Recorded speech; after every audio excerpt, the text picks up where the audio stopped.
Bonjour, je m'appelle Christophe Cordom et je vais vous présenter donc la session numéro 6 à propos des mâches-fer et des effluents liquides, donc les dispositions qui sont prévues par le projet de Bref. Donc on va évoquer la manutention, le stockage et le traitement des mâches-fer des usines, puis les effluents liquides et les quelques BATAL, donc valeurs obtenues grâce aux meilleures techniques disponibles pour les émissions atmosphériques et liquides provenant du traitement des fumées et du traitement des mâches-fer. Auparavant, on va commencer par quelques définitions qui sont très importantes. Alors il s'agit de traduction libre pour l'instant du projet de conclusion MTD qui n'est pas encore paru, qu'on attend prochainement. D'abord à propos de l'installation de traitement des mâches-fer. Ce sont des installations qui sont donc prévues de traiter les mâches-fer d'incinération des déchets pour en séparer la fraction de valeur, donc principalement les métaux, et de permettre l'utilisation de la fraction restante, donc la fraction minérale. Donc cette installation de traitement des mâches-fer, premièrement, n'inclut pas les dispositifs de séparation des grosses pièces métalliques que l'on a habituellement en sortie d'extracteurs de mâches-fer, mais la plateforme de traitement des mâches-fer pour leur réutilisation. Les cendres volantes sont donc les particules qui proviennent de la chambre de combustion, qui sont formées dans les gaz de combustion, qui sont transportés avec ces gaz. Les résidus, ce sont les liquides ou les solides produits par l'installation d'incinération ou par l'installation de traitement des mâches-fer. Et enfin, les scories, les slags, pour reprendre le terme anglais, ou les mâches-fer, donc en fonction des procédés de combustion qui sont mis en place, sont les résidus solides extraits du foyer après la combustion des déchets.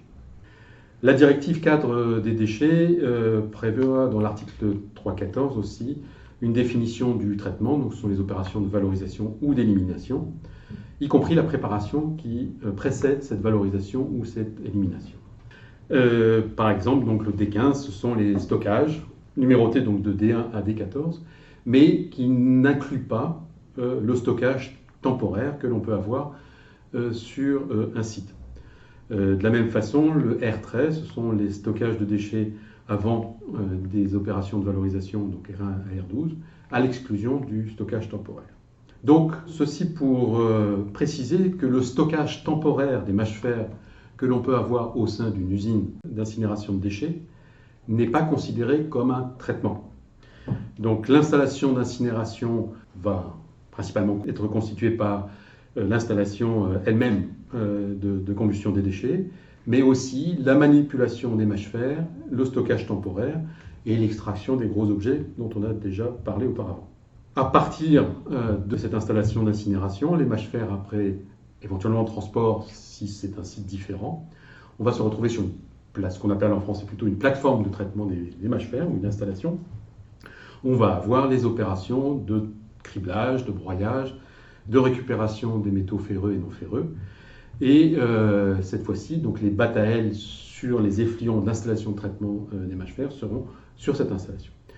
Évidemment, les deux installations peuvent être dans la même usine et être couvertes par la même autorisation ou être sur deux sites séparés avec deux autorisations séparées. Donc rentrons maintenant dans le vif du sujet avec les imbrûlés dans les mâches-fer. Donc deux conclusions des MTD sont en jeu. Il s'agit de la numéro 7 et de la numéro 14. La numéro 7 va d'abord fixer les paramètres qui sont à mesurer, à savoir la perte au feu, loss on ignition, ou la composition en carbone organique, avec une mesure à effectuer au minimum tous les 3 mois.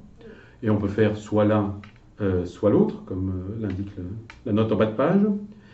Et la composition en carbone peut être aussi soustraite de mesure selon la norme DIN. Alors les valeurs, la plage qui a été fixée, donc pour la perte au feu sur les mâches-fer, on voit que la plage est entre 1 et 5% en matière sèche, et pour le carbone organique total, entre 1 et 3%. On peut faire donc l'une ou l'autre de ces mesures pour avoir la conformité à cette conclusion des meilleures techniques disponibles. Néanmoins, il y a une note de bas de page à propos des lits fluidisés ou des fours tournants pour dire que ces valeurs les plus basses peuvent être obtenues dans des conditions en mode vitrification sur ce type de combustion. Deux autres conclusions, BAT Conclusion, les numéros 24 et 26, sont à propos des poussières émises par les installations de traitement des mâches-fer.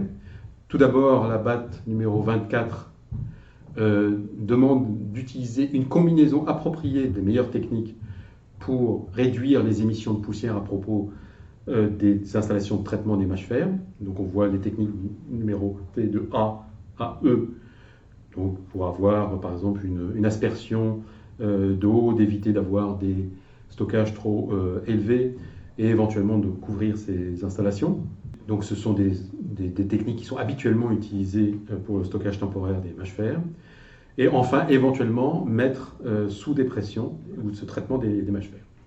Alors, c'est la BAT numéro 26 qui fixe les conditions sur les émissions diffuses qui peuvent être obtenues à partir des installations de traitement des mâches-fer et qui demande qu'il y ait un traitement de dépoussiérage par filtre à manche, en général plutôt par filtre à manche, de l'air extrait des zones fermées et donc mises en dépression des installations de traitement des mâches-fer. Alors, c'est seulement applicable en général s'il y a des extracteurs à sec des mâches-fer ou bien si les mâches-fer sont faiblement humides. Et à cette condition, la mesure est faite une fois par an avec donc une plage qui est entre 2 et 5 mg par normomètre cube pendant la durée de la mesure.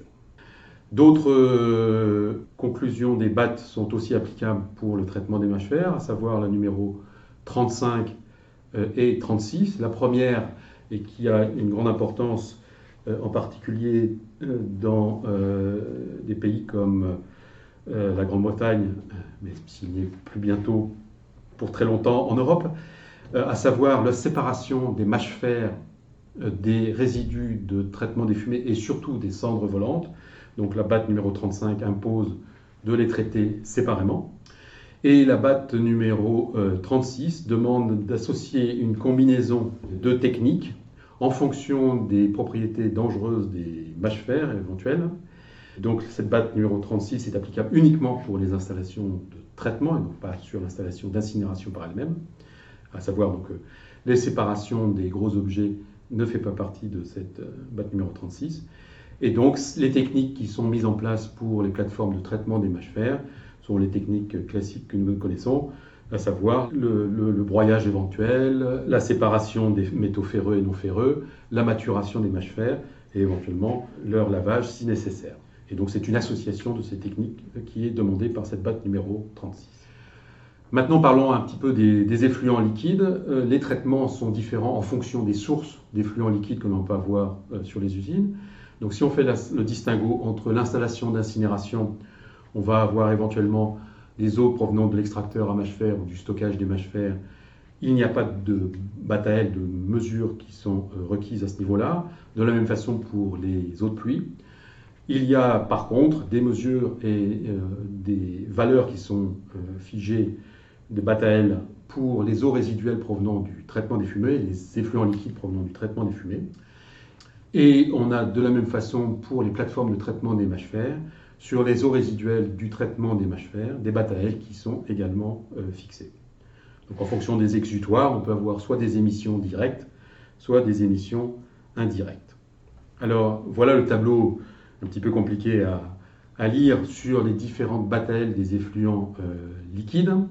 Donc on voit en fonction du procédé, si c'est TF, donc pour traitement des fumées, il s'agit donc des effluents liquides provenant du traitement des fumées, où on voit que sur les matières en suspension, on a une BAT/AL qui est fixée entre 10 et 30 pour les matières totales en suspension.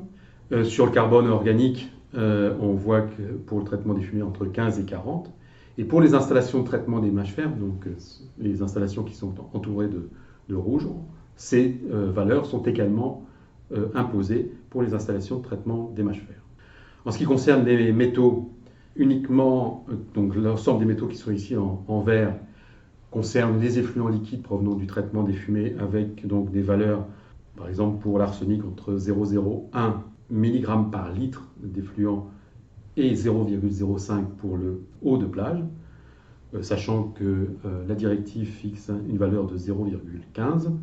Le seul métal qui est concerné au niveau des traitements des mâches fer, il s'agit du plomb, où on voit donc cette valeur entre 0,02 et 0,06 mg par litre, pour une valeur fixée à 0,2 en limite par la directive européenne. Enfin, sur les traitements des mâches fer, il est aussi imposé des mesures sur l'azote ammoniacal, les sulfates. Et pour finir, sur les dioxines, au niveau des effluents liquides, il y a une mesure qui est imposée. Toutes ces valeurs sont à mesurer une fois par mois, à l'exception des matières en suspension, avec une batte qui fixe les conditions de mesurage. La batte numéro 34 fixe, elle, les valeurs d'émission et les techniques qui sont à mettre en œuvre pour les effluents liquides provenant soit du traitement des fumées. Désolé pour le slide, un des rares slides qui est resté en anglais. Et donc en jaune, on voit donc ce sont les conditions pour le traitement des fumées.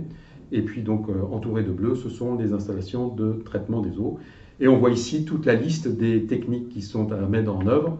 Donc soit des techniques primaires pour réduire, si possible, les composés des effluents, en particulier les composés organiques, soit des mesures secondaires, des mesures classiques de traitement des eaux, d'absorption, de précipitation, de stripping éventuel.